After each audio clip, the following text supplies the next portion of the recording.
Hi, good afternoon everyone. I'm a Jain Marwadi, born to a Punjabi mom, so I enjoy the best of both worlds. Born and brought up in Delhi, I've had a very comfortable upbringing. While growing up, I saw my dad rising back from various business setbacks, but I never saw him down. I always saw him looking at the next opportunity or what to do next. And little did I know that this was shaping my mindset for life. During my school, as I was finishing my school, I was growing up around my family business of home textiles export. And as we all know, Marwadi businesses start training early. So soon after my schooling, I joined the family business in 2001, parallel to my graduation, of course. And I started understanding the business, the various functions, production, admin, HR. I got into the system gradually. And soon I started traveling international for meetings and exhibitions. I traveled from Hong Kong to multiple countries in Europe and to Sao Paulo, Brazil. And I was interacting with international designers. And back home, I was working closely with our in-house designers. I understood the forms, the shapes, the colors, the settings, materials. And I was fascinated how a design on paper would transform into a product. In this journey, I gradually started respecting the value of good design. Well, soon I had to take a break for my MBA. And I took a 2-year break, joined my business back in 2006, this time full-time, all in. And our business was thriving that time. It was at its peak. We had factories in 3 states, offices in other, 1,000 plus people working for us, 50 plus crore turnover. We were living in a beautiful home. I had a car to myself, traveling and staying in 5 stars. That was the best time. Personally and professionally, I was doing great. And bang, 2008 happened. The famous Lehman Brothers crash. It shook the entire world. A lot of businesses took hit. Our business did too. We had payment defaults. We had customers filing bankruptcy in their country. Order books suddenly squeezing down. But a businessman does not give up so easily. He keeps trying. He's always hopeful. So in one of my last attempts, I traveled to Spain. I met a very big buyer of a chain store. And I got lucky. I cracked a big deal. One single order, 3 lakh US dollars. It was my independently closed first biggest deal. I was ecstatic. I came back. I was like, now things are going to get better. I came back, started working on the order. Suddenly, raw material prices went up. As I was ready to ship the order, the currency went down. And the projected profits that I was seeing from that order suddenly disappeared. And as they say in India, musibate mushkile akeli nahi aati. And that's what happened to our business. It was a series of setbacks which took a thriving business down to a standstill in a span of only 1.5 years. And what we were left with was a huge debt, legal cases, and eventually losing our home as well. So what next? At that juncture, I had 2 options. Take a job. Second was to start the business all over again. Well, the first one was easier, but I chose to stay back, support, and start the business all over again. Well, what will I do next? I only knew textiles. So I thought, let's look at the Indian market because the international market was still volatile. So I started meeting people. I went to different people of different stores. They said, yeah, we will take 20 pieces of this, 10 pieces of that. And some people said, yeah, leave your goods. We'll pay you when they're sold. I said, boss, we don't work this way. I'm used to making 5,000, 10,000 pieces for an item. I can't operate like this. So we explored more. Then I started looking who else can buy volumes. So Indian market was not very mature. There were no chain stores. There was no consolidated buying back then. So the next immediate buyer I thought could be a hotel, because they have multiple rooms and they have a recurring requirement. So we started selling bed linen and we started selling furnishings to them. Gradually things were growing. And somewhere, as we were meeting more people, there was a mention of interiors work. I started just understanding that and I started voicing it out. One fine evening, we were sitting a few friends and one friend said, "I've just taken a new office. Can you help me with the interiors?" My marketing mind said, yes, immediately. Did I know interiors? No. Did I know how to execute a work? No. But I said yes. Came back to my team. I said, I've said yes to a project. Let's figure out how to execute this. Did I finish that order? Did I finish that office? Was I successful? No. I failed miserably. Halfway through the project, I was thrown out. But that was not a failure. It actually turned out to be a blessing in disguise, because I was introduced to a new line which was actually doable. I thought this can work.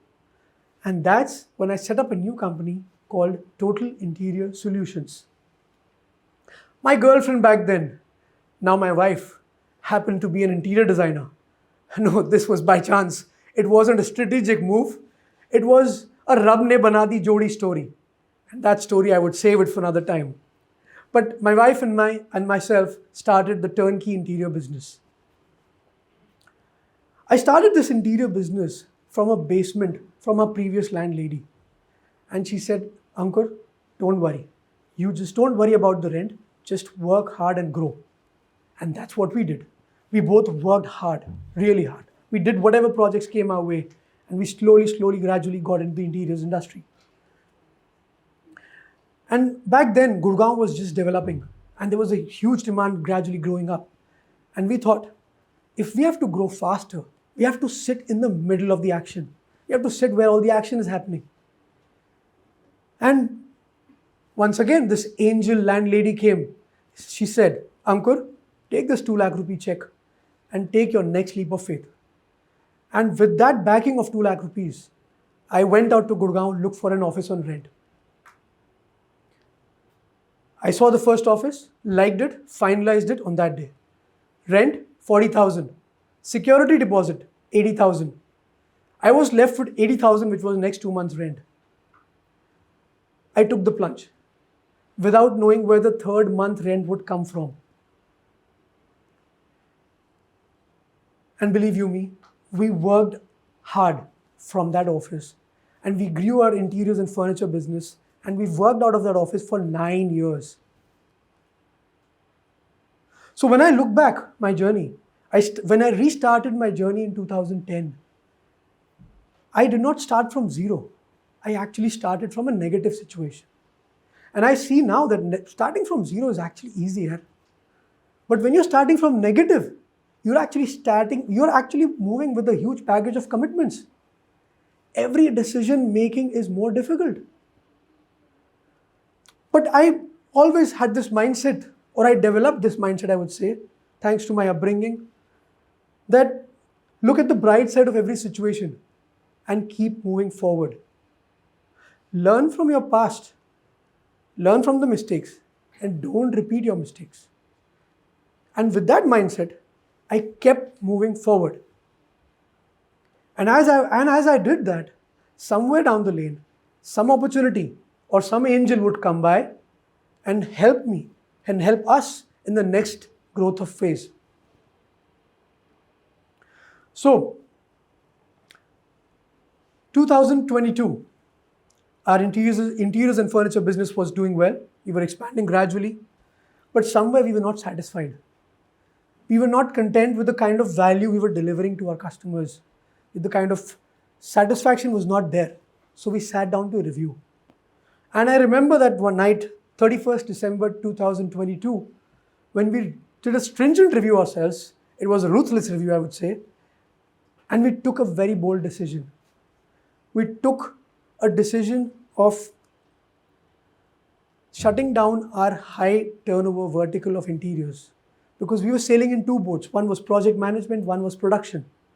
And we chose that day to choose one vertical, which was furniture. We did the opposite of what most people recommend. We put all our eggs in one basket. We went all in. And the entire intent of this decision was to give better value and to give better products to our customers. Now, in alignment with this, we figured that we had to put up a new factory. So I sat with my team and I discussed and I took their buy-in for this. And I looked out for a factory. And what happened again was, so I looked out for a factory and we finalized. And what next was basically my rent and expense account went up 10x overnight. And I once again took another leap, or I would say it was another plunge, which was much bigger than my previous one. But this time again, I didn't know where the third month rent would come from. I was again lucky to have an angel landlord who was supporting us through this journey. So this entire exercise was primarily deliver better value. And today, I'm proud to share that we set up a state-of-the-art factory spread across 40,000 square feet in the heart of Gurgaon. Today, from what we were doing the volumes that we were doing from our previous factory in a complete year, we are doing that now in 2 months. Over a period of journey of 3 years, we've grown 6 times. We have done projects across 45 cities and 15 states, doing projects for the who's who in every city, completely with the focus to deliver better value and a better product. And in my endeavor to give more value to people around me, I also authored a book. This book is called The Best Kept Secrets About Furniture Buying. It was my 13 years of experience, my learnings, my mistakes, all compiled in and put into the book. The entire intent was to help people make better buying decisions and help them save time, money, and mistakes when they are buying furniture. The intent was pure.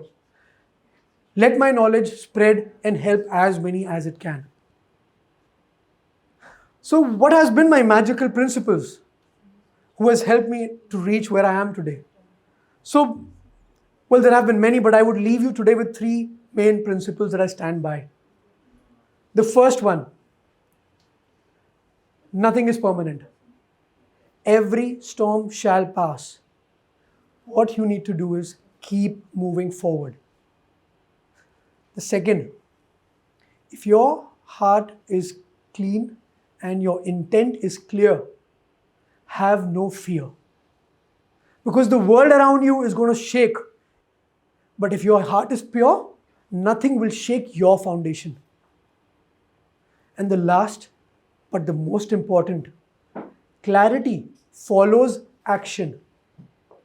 My biggest breakthroughs did not come from a plan. They came from plunges. Saying yes before knowing how. And that's what got me here where I am today. Thank you, Ankur Dassani.